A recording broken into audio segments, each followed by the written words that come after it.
তোর এত বড় সাহস, তুই আমার রাজ্যের ডিম চুরি করিস? তোর কঠিন শাস্তি হবে। বন্দী করো এই হালকাকে। আমি জানতাম না যে ওইটা উনার ডিম। নদীর পাড়ে পড়েছিল, তাই আমি কুড়িয়ে নিয়েছি। ও, এখানে আমার কি দোষ? ভুল যেহেতু করেছিস, শাস্তি তোকে পেতেই হবে। আগামী পূর্ণিমাতে হালকাকেও হাঁস বানিয়ে দেওয়া হবে।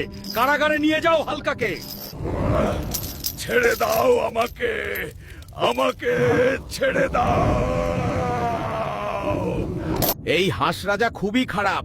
আমিও মানুষ ছিলাম, একটা ডিম কুড়িয়ে পেয়েছিলাম, তারপর আমাকে ধরে এনে হাঁস বানিয়ে দিয়েছে। আমি তোমাকে সাহায্য করতে চাই হালকা। তুমি এখানে থাকলে হাঁস রাজা তোমাকেও হাঁস বানিয়ে ফেলবে। আমি ওই হাঁস রাজাকে মেরে ফেলবো। তুমি হাঁস রাজাকে কিছুই করতে পারবে না, কারণ তার প্রাণ লুকানো আছে, যেটা একমায় হাঁস ডাক্তার জানে। কোথায় পাবো ওই হাঁস ডাক্তারকে?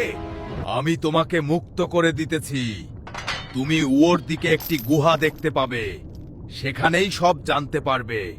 আমি তোমাকে মানুষ বানিয়ে মুক্ত করে নিয়ে যাব।